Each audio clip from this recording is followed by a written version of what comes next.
ओम नमो भगवते वासुदेवाय। ओम नमो भगवते वासुदेवाय। ओम नमो भगवते वासुदेवाय। नारायणं नमस्कृत्यं नरं चैव नरोत्तमं देवीं सरस्वतीं व्यासं ततो जायमुदीरये। नष्टप्रायेषु अभद्रेषु नित्यं भागवत सेवया भगवती उत्तमश्लोके भक्तिर्भवति नैष्ठिकी। कृष्णाय वासुदेवाय देवकी नन्दनाय च नन्दगोपकुमाराय गोविन्दाय नमो नमः। नमो विष्णुपदाय कृष्णपृष्ठाय भूतले श्रीमते भक्तिवेदान्त स्वामिनिति नामिने। नमस्ते सरस्वती देवे गौरवाणी प्रचारिणे निर्विशेष शून्यवादी पाश्चात देश तारिणे। जय श्री कृष्ण चैतन्य प्रभु नित्यानंद श्री अद्वैत गदाधर श्रीवासादि गौर भक्त वृंद। हरे कृष्णा कृष्णा कृष्णा हरे हरे, हरे राम राम राम हरे हरे। हरे कृष्णा। श्रीमद् भागवतम के दूसरे स्कंद के पहले अध्याय के श्लोक क्रमांक 4 तक हमने किए थे, तो आज श्लोक क्रमांक 5वां है। तस्मात् भारत सर्वात्म भगवान ईश्वर हरि श्रोतव्य कीर्तव्यस्य च स्मर्तव्यस्य चेतः आत्मयायम्। तस्मात्, for the reason, Bharato, or descendant of Bharata, Sarvatma, the super soul, Bhagavan, the personality of Godhead, Ishvara, the controller, Hari, the Lord who vanquishes all miseries, Shrotavya is to be heard, Kirtitavya to be glorified, Cha also, Smartavya to be remembered, Cha and Ichchata of one who desires, Abhaya, freedom.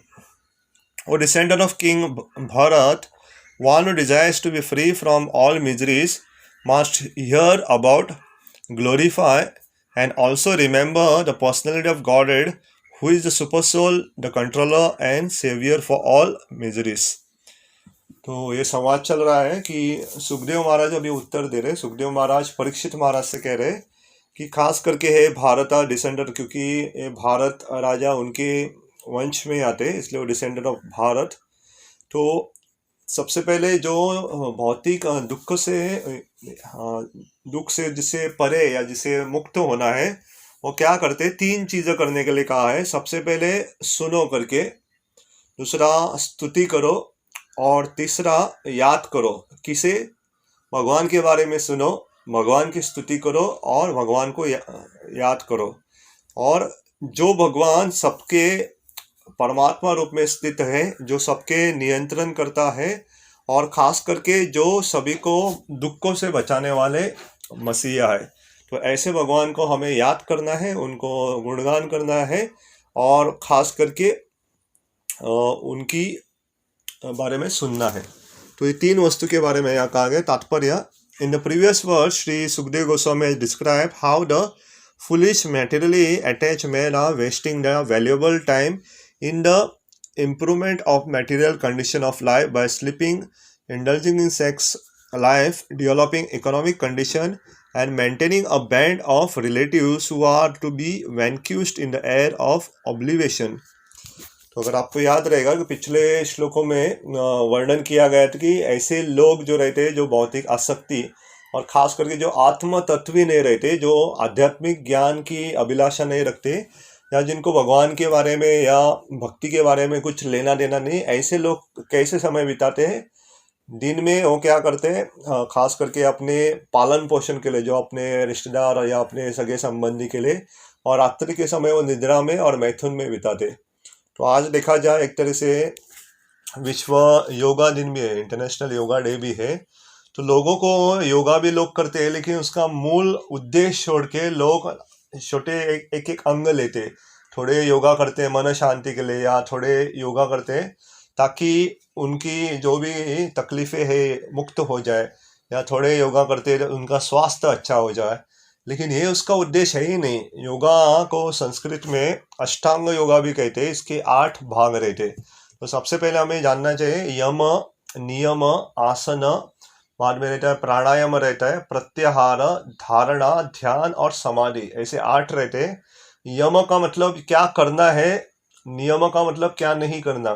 तो हर एक वस्तु जो भी हम शुरुआत करते हैं, थोड़े डूस एंड डोंट्स रहते हैं, ये करो करके और ये मत करो करके। जैसे हमारे लिए 4 नियमों का हम पालन करते हैं, नहीं करना चाहिए, और क्या करना चाहिए, भगवान पंचांग भक्ति रहती है, या भगवान के नाम ले लो, भगवान की कथा करो। तो वैसे ही योगा में भी यम और नियम, ये 2 भाग है। तीसरा है आसन, जो ज्यादातर लोग पसंद करते हैं। आसन अलग अलग आसन है, सुखासन है, वज्रासन है, मयूर आसन है, अलग अलग आसन करके, ताकि हमारी जो शरीर है वो लचक या बहुत स्फूर्त बन जाए, बहुत फ्लेक्सिबल बन जाए। इसके लिए बाद में है प्राणायाम। तो ये चौथा भाग है। तो प्राणायाम में हम हमारे श्वास को नियंत्रित करते हैं। श्वास नियंत्रण करने से हमारे मन हमारे काबू में रहता है, क्योंकि जिसका श्वास नियंत्रण में रहेगा उसका प्रभाव मन के ऊपर भी पड़ता है। तो ये प्राणायाम रहते हैं। हम और दूसरा, आयु बढ़ती है। तो प्राणायाम करने से व्यक्ति की आयु बढ़ जाती है। तो ऐसा नहीं है कि जो व्यक्ति की आयु बढ़ने का मतलब क्या है। हर एक व्यक्ति जब आते हैं, उनकी जो श्वास रहते हैं वो गिने हुए रहते हैं। कोई भी व्यक्ति एक श्वास भी ज़्यादा नहीं ले सकता। लेकिन प्राणायाम करने से उनकी श्वास लेने की जो प्रक्रिया वो धीमी हो जाती है। अगर कोई प्राणायाम करने वाला व्यक्ति है ना, वो सांस लेता है जब ना, बहुत आराम से लेगा। अगर हम 1 मिनट में 10-12 सांस लेते हैं, तो 1 मिनट वो 2, 3, 5, 6 ऐसा कम सांस लेगा, क्योंकि लंबा सांस रहेगा उसका। तो उस हिसाब से उसकी आयु बढ़ जाती है। तो ये चौथा है। पांचवा है, उसे कहते हैं धारणा। धारणा का मतलब हमें मानसिकता तैयार करने से पहले जो भी भौतिक प्रत्याहार रहते हैं। पांचवा प्रत्याहार है, जो भी हमारी आसक्ति है उससे मुक्त होना है, वो बहुत आवश्यक है। खास करके भौतिक आसक्ति से मुक्त होना, क्योंकि योगा करने वाला व्यक्ति ऐसा नहीं कर सकता कि दोनों नाव में पाँव रखे। वो नहीं कह सकता कि मैं मांसाहार करूंगा, मैं नशापान करूंगा और बाद में योगा। ऐसा नहीं होता है। आपको इसलिए पहले ही यम नियम पहले ही दिया गया है। ऐसा नहीं कर सकते, ऐसा कर सकते हो, ऐसा पहले ही दिया गया है। तो ये प्रत्याहार में हमारी जो भी आसक्ति भौतिक वस्तु से उसे निकाल के बाहर लाते।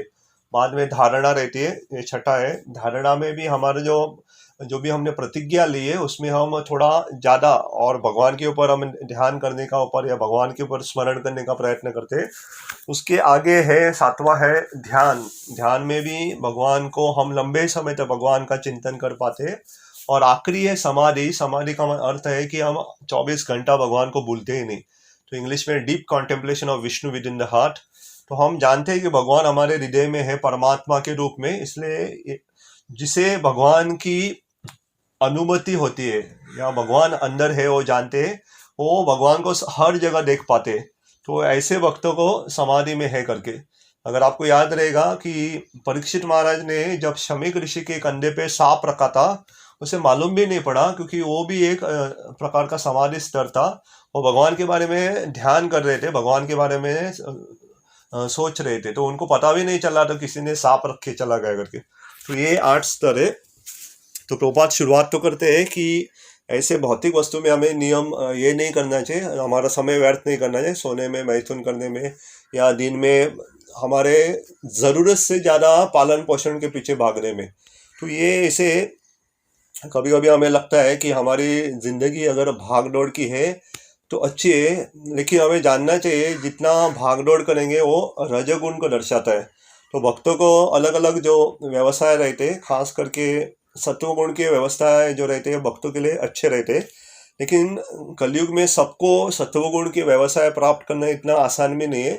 सत्वगुण के व्यवसाय जैसे सिखाना, टीचर जॉब बहुत सत्वगुण में माना जाता है, क्योंकि आपके पास समय भी रहता है, शाम के बाद भी समय रहता है, या आपके खुद का अगर कुछ है व्यवसाय है जो जहाँ पे ज़्यादा परिश्रम न करना पड़े। तो ये पहला भाग हो गया। प्रभुपाद आगे लिखते हैं, Being engaged in all this materialistic activity, the living soul entangles himself in the cycle of law of fruitive actions. This entails the chain of birth and death in the 84 lakh species of life. the aquatics, the vegetable, the reptiles, the birds, the beasts, the uncivilized man, and then again the human form, which is the chance for getting out of the cycle of fruitive action. तो प्रभुपाद कहते कि खास करके ये 84 लाख की जो योनि है, इसमें हम गुनते जाते हैं कि अगर हम भौतिक आसक्ति रखेंगे तो कहाँ ना कहाँ तो हम या तो हम मछली के रूप में, या तो पक्षी के रूप में, या तो हम कभी कभी जानवर के रूप में, या मनुष्य के रूप में, उसमें भी 4 लाख प्रकार है। तो हमें जानना चाहिए कि मनुष्य के 4 लाख प्रकार है और ये गुणों के ऊपर से आधारित है। थोड़े थोड़े सत्व गुण रहेगा, थोड़े रजोगुण में रहेंगे, थोड़े तमोगुण में रहेंगे, थोड़े मिश्रित, थोड़ा सत्व, थोड़ा रज, थोड़ा तमो। तो ऐसे एक कॉम्बिनेशन एंड परम्यूटेशन या दोनों का मिलाप कर करके ऐसे 4 लाख प्रकार के मनुष्य रहते हैं। तो उसमें भी नाना प्रकार के, इसलिए जो भी व्यक्ति भौतिक आसक्ति रखता है तो उसे ये 84 लाख योनि में यहाँ पे चक्कर काटने पड़ेंगे। Therefore, one who desires freedom from this virtuous cycle, then one must cease the act of karmi and enjoyer of the result of one's work, good or bad. One should not do anything either good or bad on his own account, but must execute everything on the behalf of the Supreme Lord, the ultimate proprietor of everything that be. This process of doing work is recommended in the Bhagavad Gita 9.27. Also, where instruction is given for working on the Lord's account. Therefore, one should first of all, तो आगे नहीं जाएंगे। तो प्रभुपाद ये बहुत सुंदर मुद्दा कहते हैं। भगवद गीता के 9वें अध्याय का 27वां श्लोक भी वहाँ पे भी उल्लेख किया गया है कि आप अच्छा काम करो या बुरा काम करो, दोनों में बंधन है। कोई सोच नहीं सकता मैं तो बहुत अच्छा हूँ, मैं पुण्य का काम कर रहा हूँ, लेकिन ये बहुत बड़ी मूर्खता। आप पुण्य करो या पाप करो, दोनों बंधन है। पुण्य करके आपको पुण्य प्राप्त होगा, आपको स्वर्ग लोक इत्यादि प्राप्त होंगे, वहां जाके वापस क्षीण पुण्य का मतलब जब आपके पुण्य खत्म हो जाएंगे वापस आपको इस पृथ्वी पे आना पड़ेगा। या अगर कोई पाप करेगा तो आपको नीचे लोकों में जाना पड़ेगा, पाताल इत्यादि, लेकिन वहां पे भी आपको आजीवन नहीं रखेंगे। आपके पाप की जो सजा समाप्त हो जाएंगे तो वापस आना पड़ेगा आपको। तो सुबह सुबह मैं जगन्नाथ की लीला सुन रहा था, तो वहां पे भी जगन्नाथ के आविर्भाव से पहले भी हमें जानना चाहिए कि ब्रह्मा जी को बहुत चिंता हुई थी कि जीवों का क्या होगा करके। तो ये इसके संबंध में ही है। तो वो सोच रहे थे इतने सारे जीव हैं, उनको इतना कष्ट दो, अच्छा करे तो पुण्य मिलता है, पुण्य में भी ऐसा नहीं कि वो मुक्ति है करके, और बुरा करे तो पाप भोगते, तो इनका उद्धार कैसा होगा। तो भगवान से वो पूछते हैं कि क्या किया जाए ऐसे जीवों को। तो भगवान ब्रह्मा जी को एक ऐसे स्थान के बारे में बताते हैं, कहते हैं ये स्थान में जो मेरा है ये बहुत दिव्य स्थान है, इसे श्री क्षेत्र या पुरुषोत्तम क्षेत्र नाम से हम जानते हैं। तो ये जगन्नाथपुरी है। तो यहाँ पे मैं लक्ष्मी देवी के साथ नील माधव स्वरूप में रुका हूँ करके। तो जो भी व्यक्ति यहाँ पे दर्शन लेगा मेरे इस नील माधव स्वरूप के, उसे जन्म मृत्यु के चक्कर से वो बाहर निकलेंगे। और हम देखते हैं ब्रह्मा जी आते वहाँ पे और देखते एक कौवा था वहाँ पे। तो कौवा वहाँ पे एक सरोवर में, उसे रोहिणी सरोवर भी कहते हैं, उसमें डुबकी लगाता है, थोड़ा पानी पी लेता है, तो तुरंत कौवा उधर का उधर गिर जाता है और कौवे के चतुर्भुज रूप में एक विष्णुदूत बन के भगवत धाम चला जाता है। तो ब्रह्मा जी देखते हैं और सोचते हैं अरे क्या है करके, ये स्थान क्या है। केवल कौवा जो इतना पापी व्यक्ति पक्षी माना जाता है, तुरंत केवल पानी लेने से उसका उद्धार हो गया। तो बहुत खुश हो जाता है, भगवान को धन्यवाद व्यक्त करते। तो ये लीला बड़ी है कि उसके बाद में यमराज जी बहुत गुस्सा हो जाते हैं, ऐसा कैसा करके। तो लक्ष्मी देवी कहती है कि आपका जो अधिकार है इस पुरुषोत्तम क्षेत्र में नहीं रहेगा करके आप, क्योंकि यहाँ पे जितने सारे लोग हैं उनको सारे 4 भुजाएं हैं, चतुर्भुज में करके। तो हम अभी जाते हैं जगन्नाथपुरी, हम नहीं देख पाते, इसलिए धामवासी जो रहते हैं उनसे थोड़ा सावधान रहना चाहिए। कोई साधारण लोग नहीं रहते, ये एक जन्मों जन्मों की तपस्या करके उनको धाम में वास प्राप्त होता है, और वो चतुर्भुज रूप में रहते हैं। वो हमें 4 हाथ दिखे ना दिखे वो छोड़ देना चाहिए, हमें शास्त्र के ऊपर पूरा विश्वास होना चाहिए। लक्ष्मी देवी ने स्वयं कहा कि जितने भी लोग हैं जगन्नाथपुरी में उनके 4 हाथ है करके। तो हमें लक्ष्मी देवी और शास्त्र के ऊपर विश्वास होना चाहिए, ना कि हमारी आंखों के ऊपर। हमारी आंखें से हमें क्या क्या देख पाते हैं, हम यहाँ पे जो हवा है नहीं देख पाते। हवा में कितने सारे अलग अलग विभाग रहते हैं, ऑक्सीजन रहता है, नाइट्रोजन रहता है, कार्बन डाइऑक्साइड, कहाँ देख पाते हैं क्या हम नहीं देख पाते। तो सब कुछ हमें दिखेगा ऐसा भी नहीं है। और भगवान भी हमारे भौतिक इंद्रिय से परे है, इसलिए भगवान का नाम है अधोक्षज। तो भगवान को कैसे देख पाएंगे, इसलिए हमें एक गुरु की आवश्यकता रहती है या भगवान के आशीर्वाद की आवश्यकता रहती है। तो चैतन्य चरितामृत में इसका उल्लेख बहुत सुंदर तरीके से कहा गया, प्रेमांजना श्रुत्य भक्ति विलोचने। तो कहते ये ब्रह्म संहिता का भी भाग है श्लोक। तो प्रेमांजन, जब हम आंखों में प्रेम का अंजन या काजल डालते, तो प्रेम से जब हम भगवान को देखते तो तुरंत भगवान क्या करते, प्रकट हो जाते। तो कल क्योंकि जगन्नाथ रथ यात्रा में थे, तो मैं छोटा सा एक ड्रामा देख रहा था। तो भगवान जगन्नाथ जी के भी ऐसे एक भक्त थे, तो उनको मालूम नहीं था जगन्नाथ जी स्वयं भगवान है करके। तो जगन्नाथ जी को अपने घर पे वो प्रसाद के लिए वगैरह इत्यादि बुलाते थे, और जगन्नाथ स्वयं आते थे उनके। तो भगवान जगन्नाथ प्रेम के बुके, तो भगवान कृष्ण प्रेम के बुके, ना कि हमारे पदार्थों से। तो प्रेम से कुछ भी दो भगवान को स्वीकार कर देते। तो इसलिए एक भजन भी है, रुकी सुखी भोग ना खायो। दुर्योधन के पास जब भगवान कृष्ण 56 भोग दुर्योधन ने बनाया था, तो दुर्योधन का भोग वो स्वीकार नहीं करते, लेकिन रुखी चुकी जो विदुर ने या विदुराणी ने जो प्रसाद बनाया था, तो भगवान विदुर के घर जाके वो भोग स्वीकार करते। तो भगवान प्रेम चाहते हैं। तो हम कुछ भी हमारी क्षमता से जो भी बनाते, लेकिन प्रेम से अगर हम भगवान को अर्पण करेंगे तो भगवान तुरंत स्वीकार कर लेते। तो आगे प्रभुपाद जी लिखते, therefore one should first of all hear about the Lord. When one has perfectly and scrutinizingly heard, one must glorify his act and deeds, and thus it will be possible for to remember constantly the transcendental nature of the Lord. तो ये 3 चीज हमें याद रखनी चाहिए और ये करनी भी चाहिए। सबसे पहले भगवान के बारे में सुनो, तो कथा जितनी हो सके, जितना हो सके पढ़ो। तो ये सुनना है, पढ़ना भी एक तरीका सुनना ही है, क्योंकि पढ़ते हुए मन में रजिस्टर होता है, तो वो सुनना ही होता है। तो जितना हो सके भगवान के बारे में पढ़ते रहना चाहिए, भगवान की कथा सुनते रहना चाहिए। तो यहाँ ये रुकना नहीं हमें, जैसे ही हम सुनते, बाद में क्या कहा गया, कीर्तन करो या भगवान के बारे में बोलो।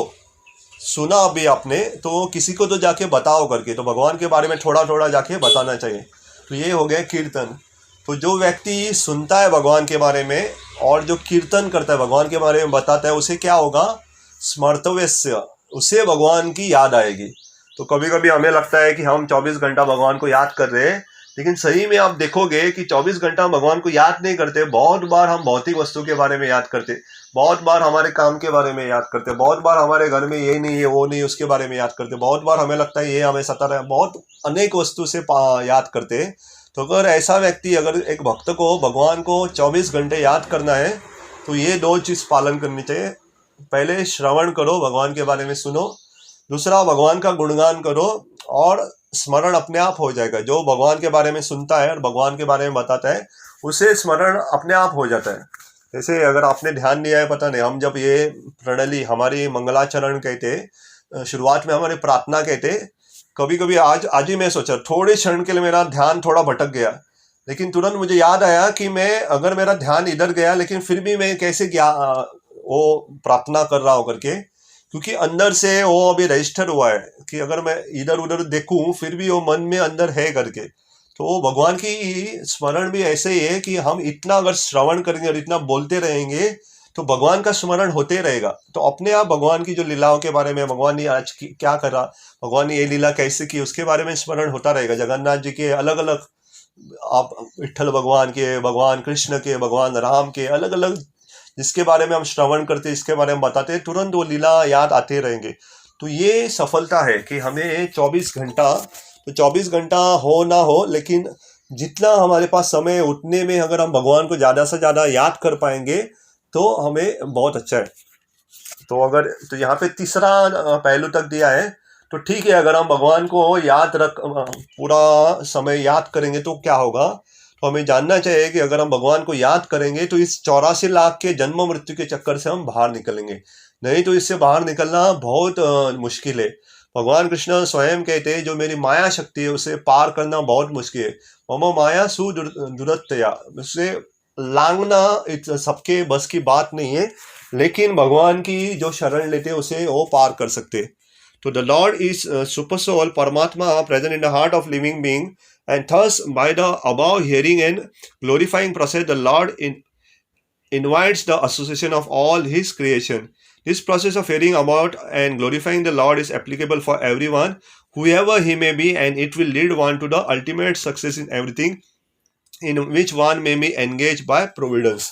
तो प्रभुपाद कहते हैं कि अगर ऐसा व्यक्ति कर रहा है, कोई सुन रहा है, कोई गुणगान कर रहा है और याद कर रहा है, तो भगवान को मालूम नहीं है कि भगवान हमारे हृदय में परमात्मा के रूप में, तो ऐसे व्यक्ति को भगवान बहुत कृपा आशीर्वाद करते, क्योंकि भगवान बहुत प्रसन्न हो जाते हैं।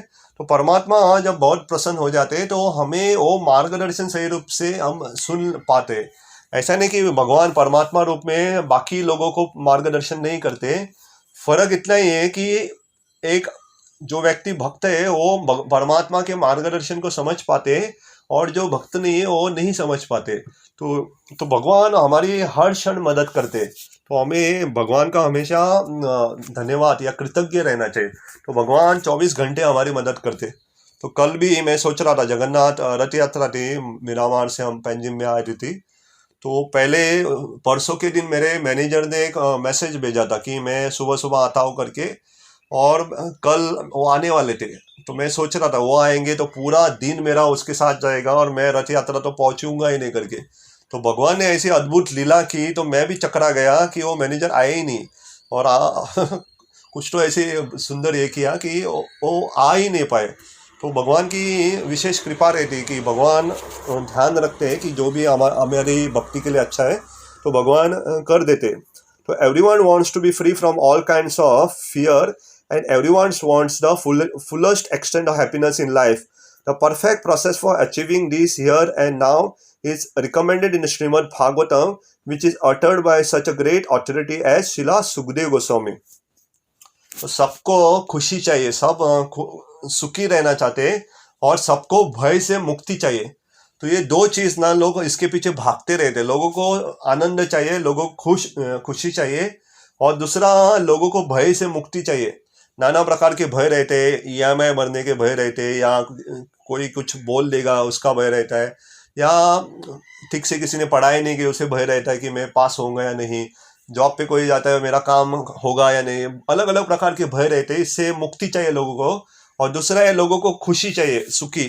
तो ये कैसे प्राप्त हो सकता है, तो उसका उत्तर दिया श्रीमद् भागवतम में। भगवान के बारे में सुनो, भगवान का गुणगान करो और भगवान को याद करो, आपके सारे भय मुक्त हो जाएंगे और आप सुखी बनोगे। इसलिए कहते हैं जो सही में भगवान को याद करके जो सुख प्राप्त होता है या जो खुशी प्राप्त होती है, हम भौतिक वस्तु से तुलना नहीं कर सकते।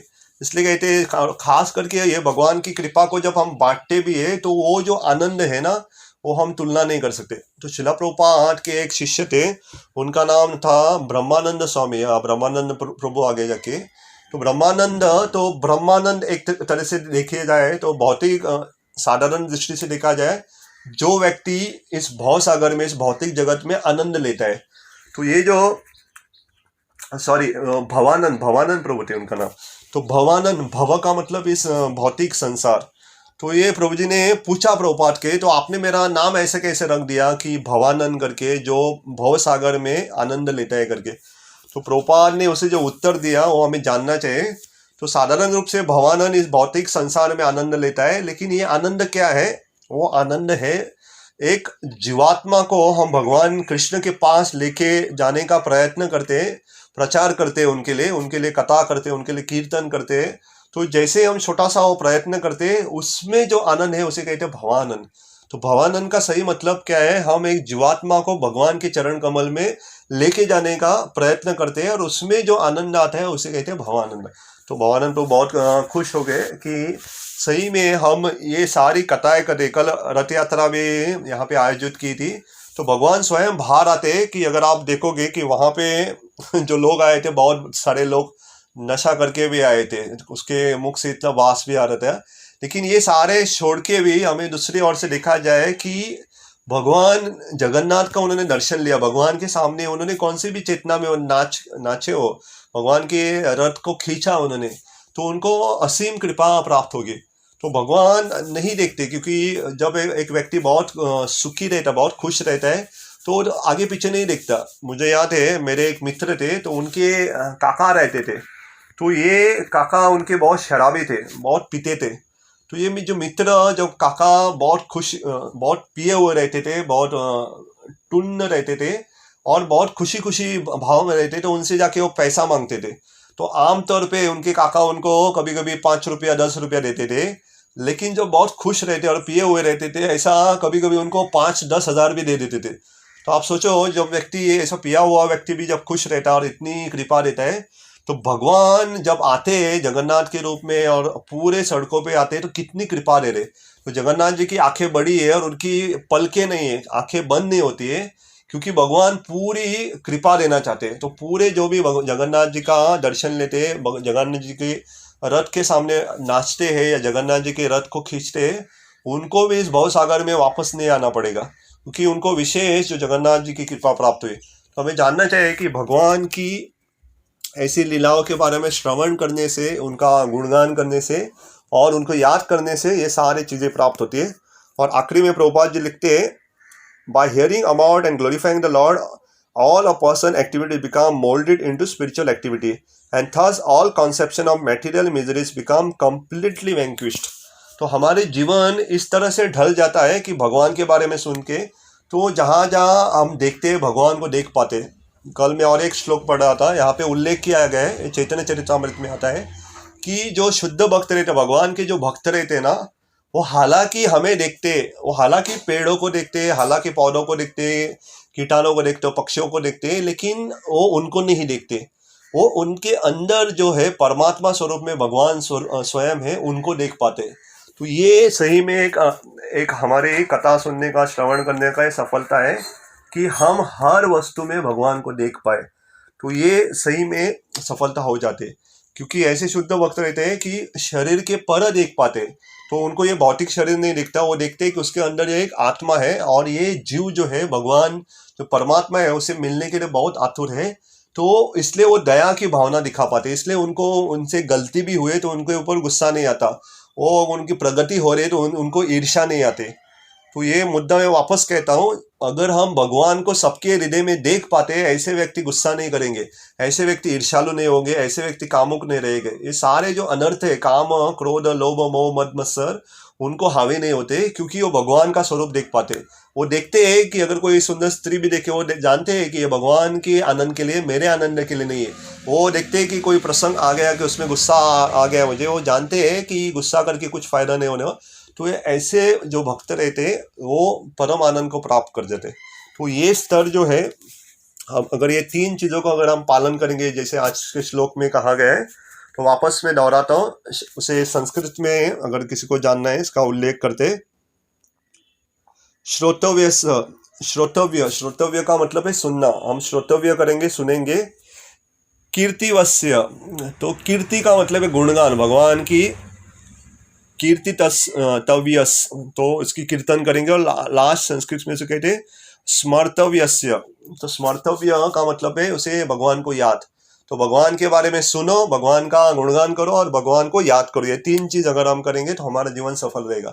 तो आज के लिए एक ही श्लोक काफी है, तो दूसरे श्लोक में नहीं जानेंगे क्योंकि ऑलरेडी समय हो चुका है।